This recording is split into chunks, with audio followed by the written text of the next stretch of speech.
마태복음 21장 18절부터 22절 말씀. 예수님께서 무화과 나무를 저주했더니 그 무화과 나무가 말랐다. 이런 것을 우리가 읽었습니다. 이 말씀은 마가복음 11장에도 기록이 되어 있는 이런 말씀입니다. 그래서 예수님께서 이런 일을 하시는 것을 이렇게 읽으면서 예수님께서 기적도 많이 일으키시고 이렇게 하셨는데 이런 기적을 일으킨 것은 좀 이상하다, 이런 생각이 본문을 읽으면서 생각이 들어갑니다. 예수님께서는 사랑이 많으셔서 아픈 사람이 오면 치유해 주시고 귀신 들린 자들을 귀신에서 노인받도록 귀신을 쫓아내기도 하고 뭐 이렇게 맹인을 고쳐주기도 하고 기머거리를 듣게도 하고 뭐 이렇게 하시는 예수님이신데 오늘은 그 무화과 나무가 아무 잘못도 없는데 이렇게 저주하는 것, 이런 모습을 우리가 보면서 왜 예수님이 오늘은 이렇게 보통 때와 다르게 이런 일을 하셨을까, 이런 생각을 하게 됩니다. 그래서 우리가 읽어봤더니 마가복음이나 마태복음이 다 똑같이 예수님께서 시장하셨다. 이렇게 예루살렘에 이른 아침에 예루살렘으로 들어올 때 시장하셨다. 이런 말을 하면서 예수님께서 많이 배고프니까 정신이 조금 이상이 되셨나? 뭐 이런 생각도 하게 되는데 뭐 그럴 일은 없을 것이고. 그래서 이 본문을 읽으면서 이제 보통 생각을 하게 되는 게, 예수님 보통 때와 참 다르다. 응? 왜 이렇게 하셨을까? 용서하고 치료하고, 그러니까 안아주고, 이런 분인데 왜 이랬을까? 이런 생각이 들어가고, 또 그 무화과 나무에 열매가 없다고 하더라도 그 열매가 없는 무화과 나무를 불쌍히 여겨줘야지, 또 그 열매를 이렇게 저주를 하시나, 이런 생각을 하게 됩니다. 그리고 그 분을 내면 분을 냈지 뭐 그 저주까지 해서 그냥 완전히 말라지도록 이렇게 하는 그런 예수님인가, 이런 생각을 하게 되었습니다. 그래서 이제 이것을 곰곰이 생각해 보면서 이제 어제 우리가 읽었던 본문의 말씀, 우리가 마가복음을 보니까 이것이 순서가 뒤바뀐 것을 볼 수가 있었어요. 그러니까 분명한 의도가 있을 것이다, 이런 생각을 했습니다. 그러니까 우리가 어제 보았던 것은 예수님께서 성전 청소를 하시는 거, 그러니까 예수님께서 그 고난주간 첫째 날 나귀 어린 새끼를 타고 입성을 하시고 예루살렘 입성을 하시고, 그리고 이제 그날 모르니까 성전 청소를 하셨습니다. 그 청소를 이렇게 하시는 그런 모습, 그 예수님께서 성전 청소를 하시는 모습이, 그러니까 마가복음에는 그것이 이 무화과 나무 저주를 한 다음에 성전 청소를 하는 이런 모습으로 나타나 있고, 이제 마태복음에서는 이것이 성전 청소가 앞에 나와 있고 이제 뒤에 이 무화과 나무가 마른 이런 사건을 기록된 이런 것들을 볼 수가 있는데, 우리가 그 예수님께서 그 성전 청소하는 모습을 우리가 요한복음에서 보면은 그 청소를 하실 때 예수님께서 그 책찍을 만들어서 휘둘렀다, 이런 말씀을 하시는 것입니다. 그러니까 이 성전 청소했을 때 거기에 들어가서 그 장사하는 사람들, 또는 그 비둘기 파는 사람들 막 상을 얻고 막 짐승을 내쫓고 막 이렇게 하는 것이 그냥 즉흥적으로 하신 것이 아니라 계획적으로 하신 것이다, 이런 것을 느낄 수가 있습니다. 그러니까 우리는 이게 화가 나면 어떤 문제를 보면 화가 나면 그냥 즉흥적으로 막 화를 버럭버럭 내는데 예수님께서는 그렇게 하신 것이 아니라 이 성전 청소하시는 것도 그 계획적으로 이렇게 하신 것을 미리 계획한 사건이었다는 것을 볼 수가 있는 것입니다. 그래서 이제 이것도 우리가 그 무화과 나무를 저주한 것도 즉흥적으로 그렇게 하신 것이 아니라 우리가 앞에서 우리가 어제 보았던 그 본문을, 그 본질을 잘 깨달으면 이것이 그 해석이 가능할 것 같은 이런 것이 나오고 있는 거, 이런 것들을 볼 수가 있는 것입니다. 그래서 거기서 보니까 12절 우리가 어제 보았던 것까지 성전에 들어갔더니 성전에서 그러니까 뭐 제사를 드리고 하나님을 찬양하고 경배하고 막 이런 일이 있어야 될 텐데 그 속에서 일어나는 일이 무슨 일이 일어나고 있느냐면 매매하는 사람들이 있었다는 것입니다. 그러니까 매매하는 사람들, 또 돈 바꾸는 사람들, 그리고 이제 비둘기 파는 사람들의 의자를 뒤지고 없는 이런 일을 하는 것을, 그러니까 매매하는 사람들, 이제 그런 사람들에게 이렇게 이제 그것이 어떻게 그 성전에서 이런 일이 일어났는가, 이것을 우리가 보면은 그 제물로는 이것이 완전해지 흠이 있으면 안 되는 이런 것인 것을, 이제 그런 것들을 악용을 해서 많은 사람들이 이제 멀리서부터 가져오다 보면은 이제 그것을 상할 수도 있고 힘이 없을 수도 있고 이렇기 때문에 그것이 이것이 제물로 필요한지 필요하지 않은지를 그 제사장이 또는 거기에서 관리하는 사람이 이제 그것을 이거는 드릴 수가 있다 또는 없다를 확인하는 이런 것입니다. 이제 그게서 처음에는 흠 없는 어린 양, 흠 없는 것을 드리기 위해서 이렇게 하다가 이제 그것이 장사 쪽으로 이어가서 그 흠 없는 거를 흠이 있는 것을 싸게 사고, 그리고 이제 또 있다가 이제 그것을 비싸게 파는 이 장사꾼들이 거기에서 그 제사장들과 이게 합의하에서 이제 거기서 이루어지는, 그러니까 튼튼한 것도 왔을지라도 뭐 눈이 왜 이렇게 빨가, 다리가 어째 한쪽이 조금 더 가늘은 것 같은데 뭐 요렇게 해도 되는 것입니다. 그러니까 이것이 이제 거기에 있는 관리들하고 이거 장사치들하고 이제 합세를 해서 거기에서 코미션을 먹고 또 돈 바꾸는데도 우리 환전을 하기 위해서 그 이익. 그러니까 여기에서 장사하는 것에는 손해를 볼 리가 없는 이제 이런 것이 그 성전에서 일어나는 거. 그러니까 땅 짓고 헤엄치긴 같은 거기서는 절대로 망하지 않는 이런, 그러니까 종교를 뒤에 업고 이제 이렇게 일을 결탁을 해서 이익을 분배하는 이런 일이 이 성전에서 일어나고 있었던 이런 것을 우리가, 그러니까 종교 장사를 하는 것이 망하는 것이 없다는 것을 여기서 볼 수가 있는 것입니다. 그래서 이제 성전의 실체는 누구십니까?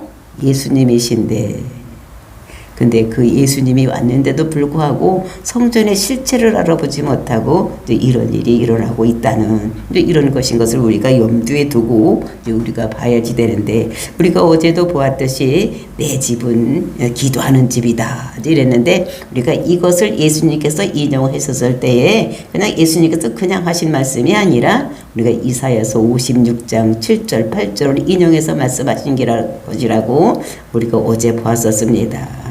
근데 여기는 우리가 마태복음에 보면은 내 집은 기도하는 집이다 이렇게 나왔는데 이사야서에 보면 어떻게 됩니까?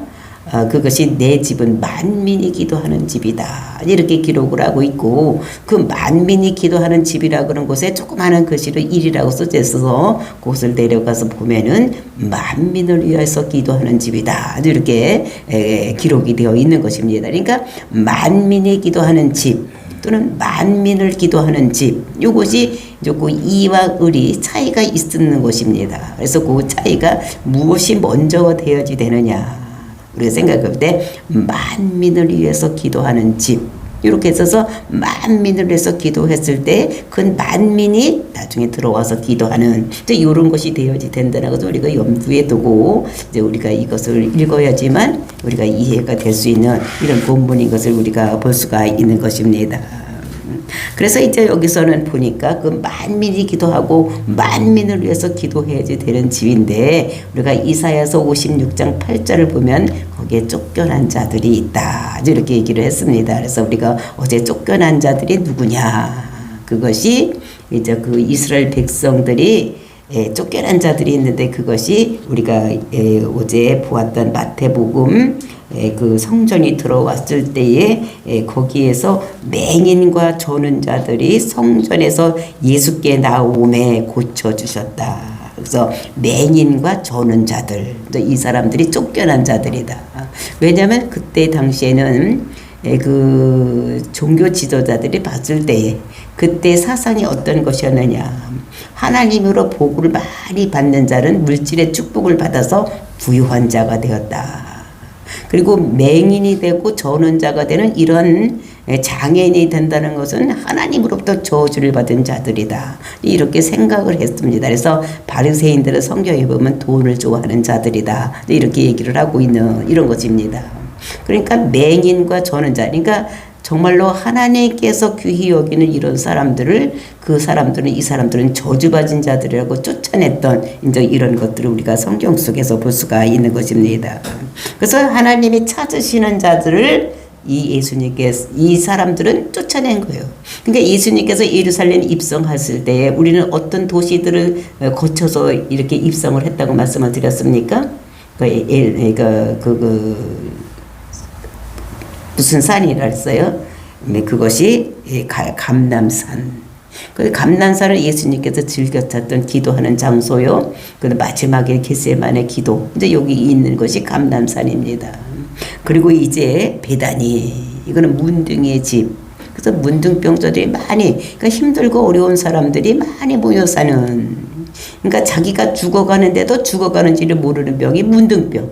그러니까 이 세상 사람들이 지금 자기들이 죽어가고 있는데도 죽어가는지 모르고 그냥 이 세상에 열심히 사는 사람들을 비유해서 말씀한 게 문둥병인 것이 볼 수가 있는데, 이제 그런 데를 이렇게 지나서 오시고, 그리고 이제 벳박에, 그러니까 여기는 너무 가난해서 그러니까 그 무화과 열매 덜 익은 그거를 먹을 수밖에 없는 이런 마을. 그러니까 아주 비천하고 힘들고 어려운 생활을 하는 자들, 자기가 죽는데도 죽어가는지도 모르고 사는 이런 사람들을 예수님께서는 찾아서 지금 오셔서 예루살렘으로 입성하고 계시는데, 진짜 그 성전에서는 지금 어떤 일이 일어나고 있느냐, 이런 사람들을 배척하는, 그러니까 하나님이 찾으시는 사람을 배척하는 것들이 이 시대에 그 땅에 있었던 이런 예루살렘에서 제사를 지내는 이제 이런 것이었다는 것을 우리들에게 말씀하고 있는 것입니다. 그래서 우리가 여기서 봤을 때 여기서 그 성전에서 일어났던 일을 보면서 우리는 요즘의 나를 볼 수가 있는 것입니다. 그러니까 예수님이 항상 이런 사람, 어떤 사람, 힘들고 어려운 사람을 찾고 있는 거예요. 근데 이런 사람들이 공통점이 그 맹인이고 저는 자들, 이런 사람들이 어디 힘들고 어려운 삶을 살아가고 있는, 그러니까 예수님이 없으면 전혀 살 수 없는 이런 사람들, 보호를 받아야 되는 이런 사람들인데, 그런 사람들이 누구였었느냐, 그것이 나라는 것입니다. 내가 지금 영생을 얻고 하나님 구원을 받아서 하나님 백성이 되었지만, 이전에 내가 예수님 만나기 이전에는 내가 어떤 자였습니까? 내가 죽을 수밖에 없는 자, 죽음으로 가는데도 그거를 알지 못하는 문둥병자 같은 자, 그리고 아무것도 먹을 것이 없어서 정말 뱃배가의 인생 같은 이런 삶을 사는 이런 자들이었다는 것을 우리가 알아야 되는 것입니다. 우리는 죽어가는 자요.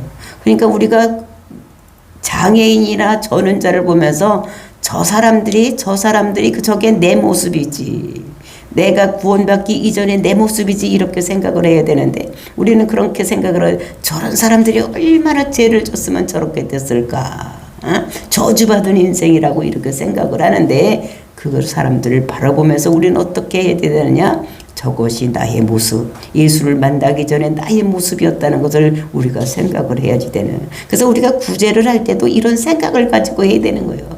불쌍하니까 그냥 내가 있는 것 중에서 하나를 준다, 이런 생각으로 우리가 구제를 하는 것이 아니라, 정말로 죽을 수밖에 없는 우리 인생이었는데 하나님께서 나를 구원해 주셔서 나는 구원의 반열에 섰기 때문에 내가 가지고 있는 것을 가지고 나와 같은 인생에 있었던 사람을 구제해서 그 사람들을 구원받게 이렇게 하는, 이런 것이 우리가 구제의 원리라는 것을, 내가 가졌으니까 내가 어떤 높은 자리에 서서 다른 사람을 도와주는 것이 아니라, 내가 하나님의 사랑을 받지 못했으면, 예수님께서 나를 위해서 죽지 못했으면, 내가 그를 믿지 못했으면 내가 저 자리에 있었던 이런 것을 우리가 생각하고 해야지 되는 이런 것입니다. 그래서 정말로 우리가 이 세상에서 왜 사느냐, 우리가 사는 문제를 생각해 봤을 때에 정말로 주님이 눈길이 있는 곳, 하나님께서는 어떤 것에 눈길을 두고 있느냐, 건강한 사람, 힘 있는 사람, 막 이런 사람들에게 눈길을 주는 것이 아니라 힘들고 어려운 자, 약한 자에게 하나님의 눈길을 있는 곳. 우리 그런 곳에 우리도 같이 예수님의 마음을 가지고 그 사람 그 길로 우리가 가야 되는 이런 것들을 우리들에게 말씀하고 있는 것입니다. 그래서 이런 관점을 가지고 이제 이 무화과 나무를 봐야지 되는 이제 이런 것이 이제 오늘 우리가 가지고 있는 이런 본문의 말씀. 그러니까 종교의 겉모습은 번드름하게 있는데 그 무성한 입만 있는 것입니다. 근데 그 실속으로 들어가 보니까 열매가 없다는 것입니다. 그 뭐 열매는 뭔가가 나타나야지 되는데 그런 것이 아주 없고 겉만 무성하게 하고 다른 사람들이 봤을 때 종교적인 의식만 가지고 있지 그 속에 열매가 없는 이런 것이 이렇게 번듯하게 겉모습만 남아있지 그 속에는 다 썩고 아무것도 없는 이런 것들을 우리들에게 말하고 있는 것입니다. 그래서 우리 기독교는 그 높은 곳, 고지론 이것을 주장하면 안 되는 것입니다. 내가 예수를 믿었더니 내가 부유하게 됐고 내가 예수를 믿었더니 내가 높은 자리에 올라가서 내가 한 자리를 하고 뭐 이런 것도 중요하지만 그것이 목적이 되어서는 안 되는 것을 우리들에게 말씀하고 있는 것입니다. 근데 오늘날 교회에서 지금 추구하는 것이 어떤 것입니까? 고지론이요. 예수 믿으면 잘 산다. 예수 믿으면 모두 형통하게 된다. 막 이렇게 얘기를 하는데 그것이 원래 본 뜻이 아니라는 것을 우리들에게 말씀으로 주시고 계시는 것입니다. 그래서 당시 가장 처절한 현장 이것이 어떠했습니까? 십자가의 현장이었던 것을 볼 수가 있는 것입니다. 그러면 이렇게 고지론을 얘기를 하면 그 예수님께서 그 처절한 그 현장, 그 십자가의 현장을 우리는 어떻게 설명을 할 수가 있을까? 이렇게 생각을 하면서 정말로 우리가 예수를 믿으면 내가 높은 사람 되고 내가 무엇이든지 형통하게 되고 내가 다른 사람을 다 다스릴 수 있고 이렇게 생각하면 안 되는 거. 그러니까 기독교는 다른 종교와 다르게 달라야 된다는 것입니다. 다른 종교도 내가 갖다 바쳤으니까 나에게 이만큼 대가가 돌아와야 되고 돈 넣고 돈 먹는 이런 종교가 아니라 우리는 어떻게 다른 종교와 다른 우리는 내가 불쌍함을 당했기 때문에 우리가 구별함을 입은 것 같이 다른 사람들로 구별이 여기는 이런 마음을 가져야 되는 것이 기독교의 본질인 것을 우리가 알아야지 되는 것입니다. 그래서 우리 어떻게 됩니까? 이 당시에도 보니까 우리 어제도 봤으니까 그 예수님한테 나왔던 사람들이 소리 질러서 일었을 때 거기에 어린아이들이 소리 질러 일었을 때 그 사람들이 그들에게 어떻게 됩니까? 그 사람들을 그게 야단치는 불을 보고 노하는 이런 것을 우리가 보았는데 그것이 어린아이가 순수하거나 이런 것이 아니라고 어제도 말씀을 드렸습니다.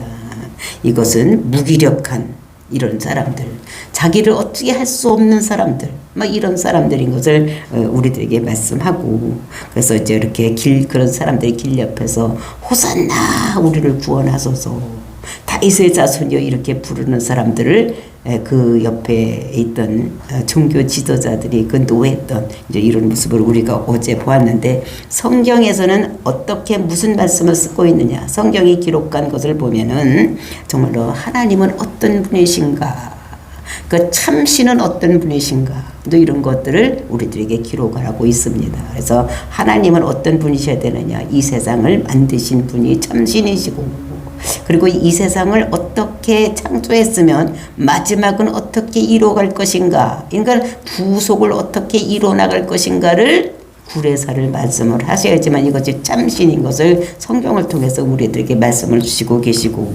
그리고 그 하나님께서는 창조 주신 하나님께서는 우리를 어떻게 사랑하셨는지 이것을 성경에서 기록되고 있는 것입니다. 그래서 성경에서는 죄 없으신 예수님 하나님 자신이 몸을 나타서 우리 죄인을 위해서 자기가 십자가에 죽고 대신 우리를 살리는 그런 하나님이신 것을 그런 하나님의 사랑을 우리에게 나타나신 그런 분이라는 것을 성경을 통해서 말씀하고 있는 것인 것을 볼 수가 있는 것입니다.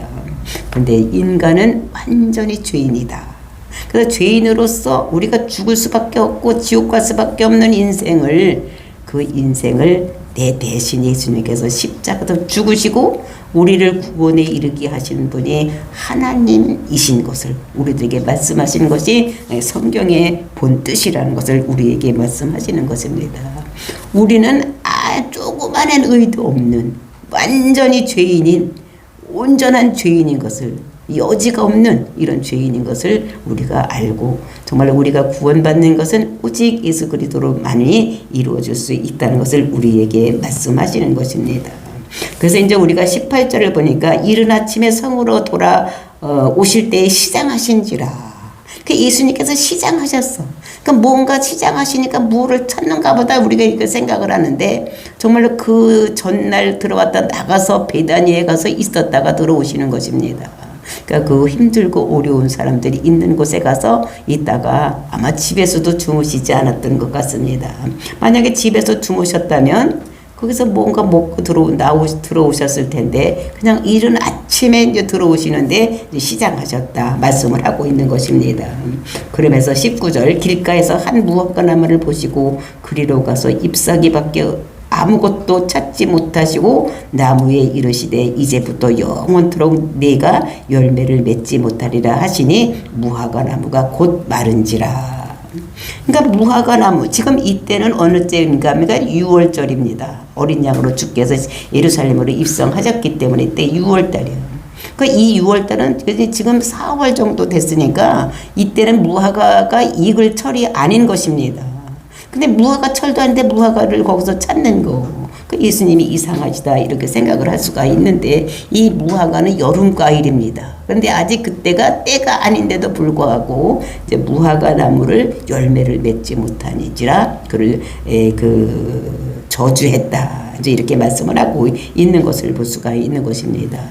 그래서 이제 이것이 우리가 무화과 나무 즉 우리가 이렇게 생각하라면 우리가 성경에서는 포도나무 비유가 많이 나오고 또 이제 무화과 나무가 많이 비유로 나오고 있는데 이것은 이스라엘 백성들을 이렇게 비유로 할 때 그래서 우리가 요한복음에도 보면 너희는 포도나무요 내 아버지는 농부다 이러면서 그 나무가 그 가지는 그 나무에 붙어 있어야 되고 막 이렇게 얘기를 하는 것을 우리가 볼 수가 있는 것입니다. 그러니까 열매를 맺으려면 거기에 가지에 붙어 있어야지 이렇게 될 수 있다는 것을 이렇게 말씀하고 있는 것을 볼 수가 있는데 이렇게 열매를 맺지 못한다는 거. 그러니까 나무는 무엇을 보고 알 수가 있습니까? 그 나무를 알 수 있는 것은 배가 달렸으면 배나무고 사과가 달리면 사과나무고 포도가 달렸으면 포도나무가 되는 이런 거. 그러니까 열매를 보고 모든 것을 알 수가 있는 이런 것을 우리가 여기서 볼 수가 있는 것입니다. 그랬을 때에 이제 이것이 없음으로 인해서 그것을 이제부터 영원토록 네가 열매를 맺지 못하리라. 예수님께서 말씀하시니까.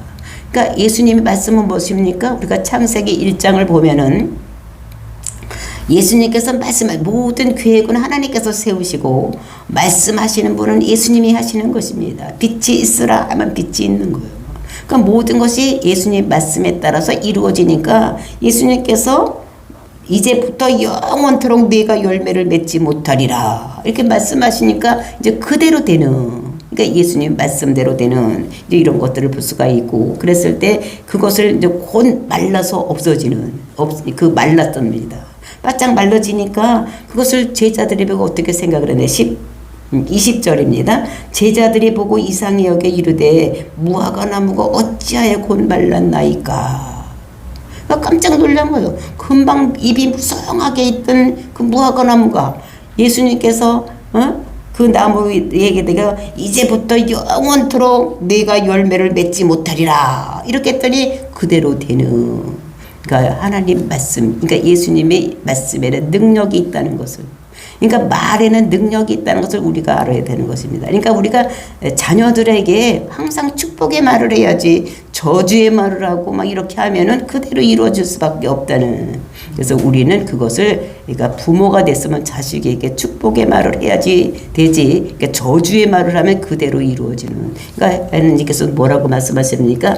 니들이 내 귀에 들린 대로 내가 행하리라. 이런 말씀도 주신 것 같지. 우리는 말을 분별해서 해서 그러니까 항상 축복의 말 이런 말씀을 해야 될 것을 다시 한번 이 본문을 보고도 다시 한번 깨닫게 되는 것입니다. 그래서 우리가 정말로 우리가 믿음으로 어떻게 됩니까? 선포해야지 되는 거예요. 그렇게 되면은 그 말씀대로 이루어지는. 그러니까 저주하지 말고 축복해 말고. 그래서 우리는 원수에게 어떻게 해요? 용서하고 축복하고 사랑하는 데까지 나가는. 그러니까 힘들고 어려운 사람들, 우리 나를 힘들게 하고 어렵게 하는 그 사람, 지금 장애인이나 전운자다 이런 사람들이 옛날에 나의 모습인 것을 우리가 생각을 해야지 되는 것입니다. 내가 예수님의 구원을 받기 이전에는 내가 어떤 사람이었습니까? 내가 장애인이었고 눈도 보지 못하고 귀도 듣지 못하던 이런 사람들이었어. 근데 우리가 예수님이 우리에게 찾아오셔서 정말 예수님이 그 십자가 사건을 믿었을 때에 우리가 눈이 떠지고 귀가 열리고 이렇게 되는 장애인으로부터 벗어나는 이런 것이 있다는 것을 우리들에게 말씀으로 주시고, 그래서 우리는 입을 열어서 할 때에 축복의 말을 하고 그다음에 사랑의 표현을 해야지 되는 이런 것인 것을 우리들에게 말씀을 하고 있는 것입니다. 그랬을 때에 21절 예수께서 대답하여 이르시되 내가 진실로 너희에게 이르노니 만일 너희가 믿음이 있고 의심하지 아니하면 이 무화과 나무에게서 된 이런 일만 할 뿐 아니라 이 산더러 들려 바다에 던져지라 하여도 될 것이요. 그래서 이제 예수님께서 말씀하시기를 너희는 만약에 믿음이 있다 하고 의심하지 말면 너희들에게 산이 들려서 바다에 던지지라면 그대로 된다는 것입니다. 이것은 산이라는 것은 우리 앞에 놓여져 있는 힘들고 어려운 일, 이것을 산이라고 얘기를 하는 것입니다.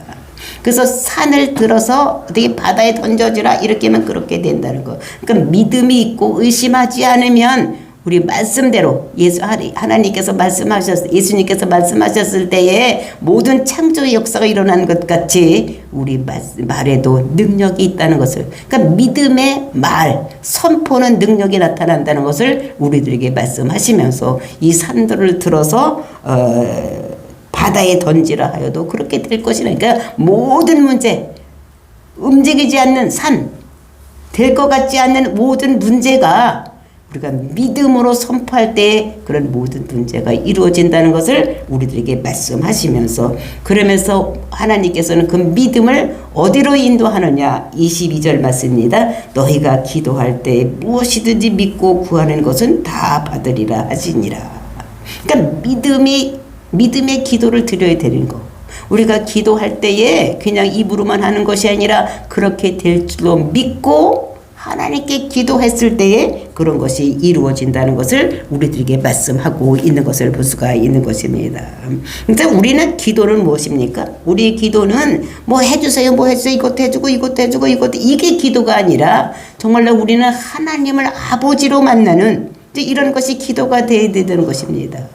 그러니까 하나님을 하나님으로 만나는 것이 아니라 하나님을 나의 아버지로 만나는, 아버지는 어떻게 됩니까? 나의 모든 문제를 해결하시는 분이라는 걸 우리가 깨닫고 기도를 통해서 우리가 하나님을 아버지로 만나는 시간을 가져야 된다는 거. 이것을 우리가 알아야 되는 것입니까? 교회를 막 10년, 20년 다녀도 하나님을 하나님으로밖에 못 두고 하나님을 아버지라고 보지 못하는 자들, 만나지 못하는 자들, 이 만남이 없으면 이것이 안 된다는 것을 이제 우리들에게 말씀하고 있는 것입니다. 정말로 우리가 하나님을 아버지로, 나의 아버지는 나의 필요, 나의 힘들고 어려운 문제를 모두 알아서 다 책임져서 해주신 분이 아버지라는 것을 우리가 깨닫고 우리는 기도할 때에 하나님을 아버지로 만나는 이런 축복의 역사가 일어나서 우리의 힘들고 어려운 모든 문제를 그 아버지께서 치유하시고 그 아버지께서 이루시고 그 아버지께서 우리 모든 문제를 해결할 받는 이런 놀라운 역사가 일어나야 된다는 것을 우리들에게 말씀하고 있는 것입니다. 그래서 이 무화과 나무는 잎만 무성하게 되지 열매가 없다는 것을, 그러니까 정교적으로 겉만 무성하지 속이 없다는 거예요. 맨날 교회는 온다고 하면서도 진짜 하나님을 아버지로 만나지 못하는 사람들이 너무 많다는 거. 그래서 열매가 없는 이런 신앙생활을 하는 자들이 있다는 것을 이스라엘의 종교 지도자들, 겉만 번드름했지 속이 없는 거, 진짜 하나님을 아버지로 만나지 못하는 이런 자들이 있다는 것을 우리가 알고, 그 믿음의 기도는 모든 것이 형통하게 이루어진다는 것을 우리들에게 말씀으로 주시고 계시는 것입니다. 그래서 우리의 모든 것들을 다 내려놓고 우상 숭배하는 것 같이 예수 믿지 아니하고 하나님이 나의 아버지라고, 그래서 우리의 모든 문제를 해결할 수 있는 그분인 것을, 우리의 영혼의 문제, 우리의 모든 문제를 해결할 수 있는 구원으로 인도하시는 분이 그분이라는 걸 믿고 따르는 저와 여러분이 되시기를 예수님의 이름으로 축원을 드립니다. 다 같이 기도하겠습니다.